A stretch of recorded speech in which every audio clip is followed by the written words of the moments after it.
We can start route guidance, and that's how you use navigation.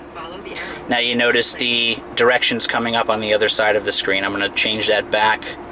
So that is in options. That's set map. We're going to change the layout. We're just going to go full screen.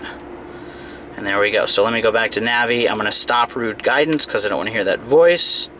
And that's set. Additionally, what you can also do here is you can choose to save your destinations. I've got a previous destination, stored destinations. So you notice different things will pull up here.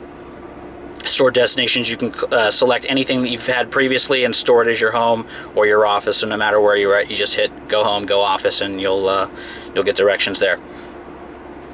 Another thing I use a lot in my car is a trip meter.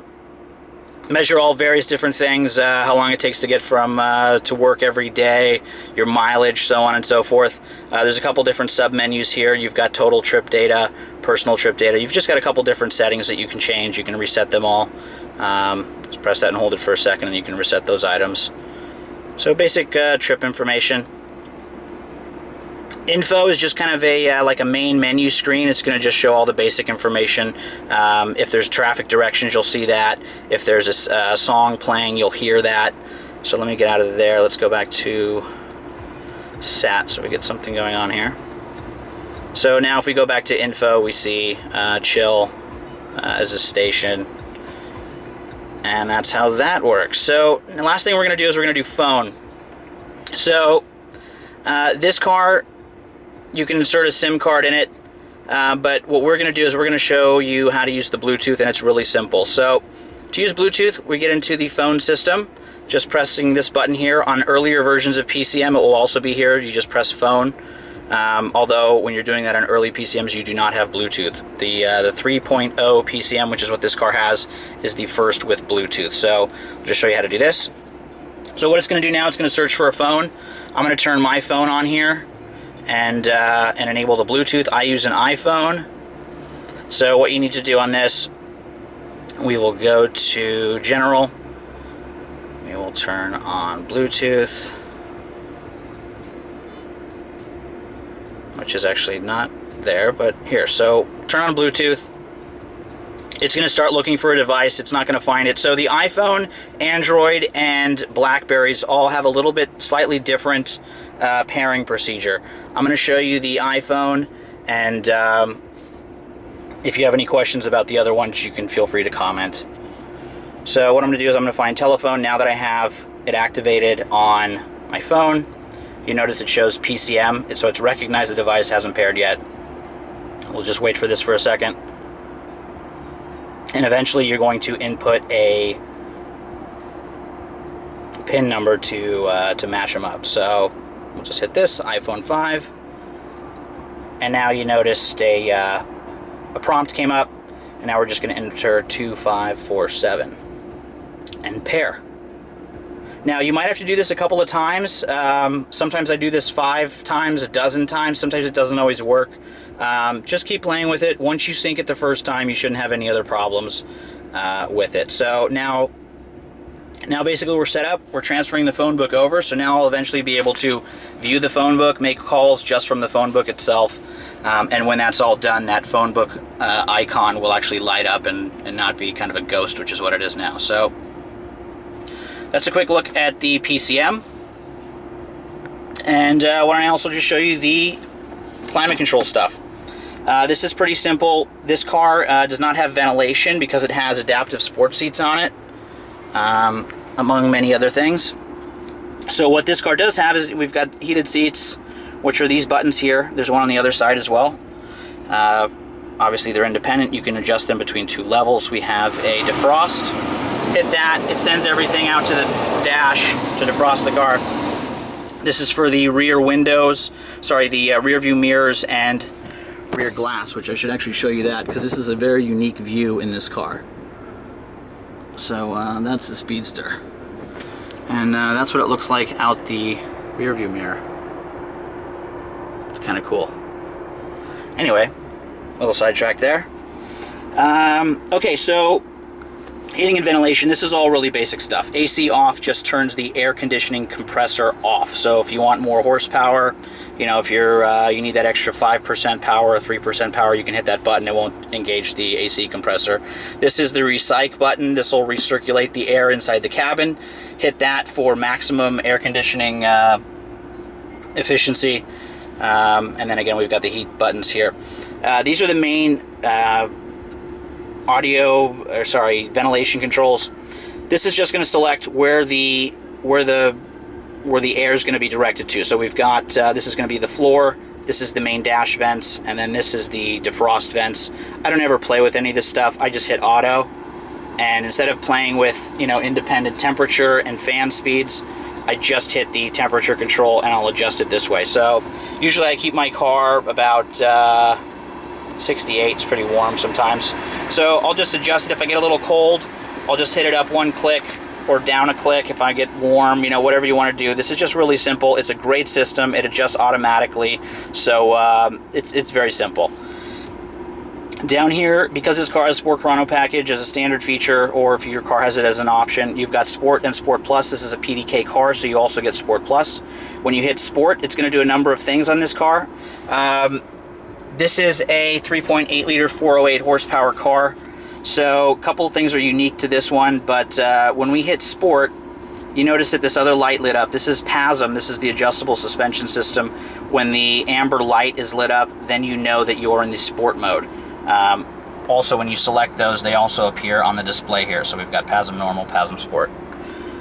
So anyway, when we do Sport, it defaults to set suspension into the firm setting. When I'm driving around town, I love Sport, but I don't like the firm suspension, so I usually hit it in Sport, take the firm setting off the suspension, and drive like this. You're going to get really quick upshifts, great throttle response, and then additionally, if you want it even more, that's not firm enough for you or quick enough, you can hit Sport Plus. Now, Sport Plus also engages launch control, which will light up here. Launch control is an interesting feature. I'll try and discuss that in another video, or basically I can kind of briefly demonstrate the procedure to do it. Let me just cover these buttons here first. So this is the rear spoiler. On a Carrera, this raises up automatically at 75 miles an hour and goes back down once you get below 50.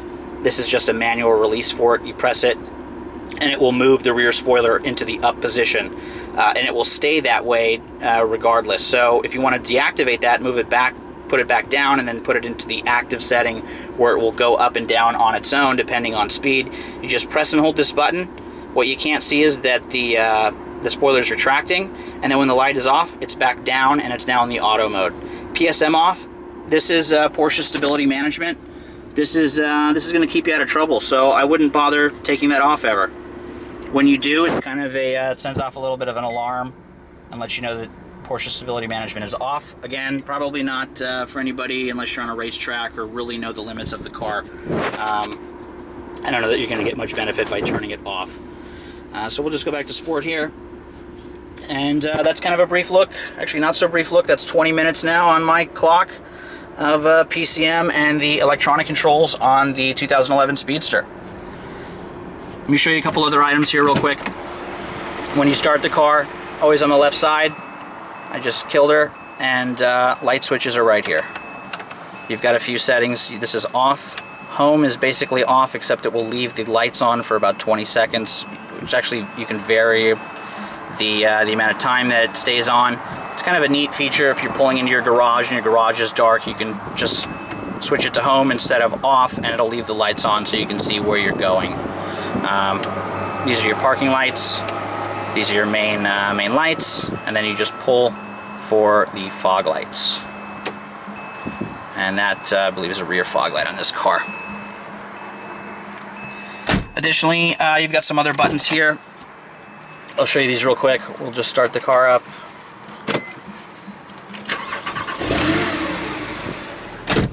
So you notice in cabriolets we have 4 buttons here. On coupes it's just 2. The rear windows do not move, and the way this works is you have a left and right. This is left, this is right window. So we'll play with the left. That'll go down. Hit it back up. Now this little rocker switch next to it, this is going to control the rear windows. So you just click that back, and then this will move the rear window.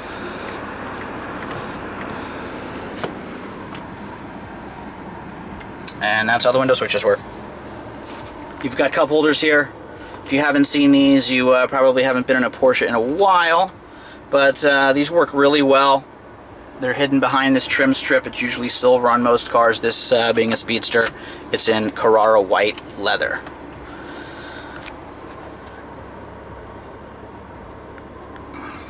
So that's a brief look on how you control things. Actually brings me to another thing I want to show you. This is home link. Hopefully it's showing up. These are your home link buttons. I'm going to reset these right now, but this is where you're going to program either your gate remotes or your garage doors. Everything just goes through here. So that's now reset. And to set this, what you basically do is you just turn the ignition key on to position 1. You take your remote over to the front of the car by the Porsche crest, press and hold the button. You'll notice the LED lights will blink 3 times. That confirms that you've successfully paired the device, and then it will just work through the button. So really simple. This car also has auto dimming mirrors. So let me just show you this briefly. It doesn't look like it's coming out too well on the camera, but there's a little button on the bottom here which turns the auto dimming on and off. So pressing it in, there's a little LED light that turns on in green, and that's how that works. So when the auto dimming is on at nighttime, you'll notice that that the rear view mirror inside the car gets darker, and also the ones outside as well. Exterior mirrors also will dim. So I hope you're somewhat comfortable with the car. If you have any questions, please feel free to comment. If I haven't shown you something that you'd like to see, let me know, and we'll shoot it.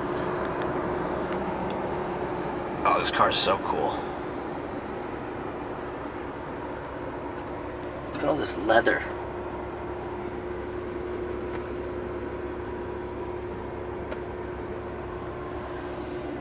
Check this out too. On the PCM, I didn't show you this, but all this is leather as well. This is an option on these cars, but you'll notice the texture difference where this is leather.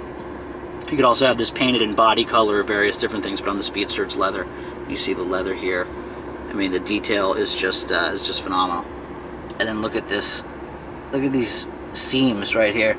And then these actual slats are leather as well, which doesn't look like you can really pick it up, but these little slats, they're covered in leather too. Phenomenal. All right. Now it's time to go enjoy the car.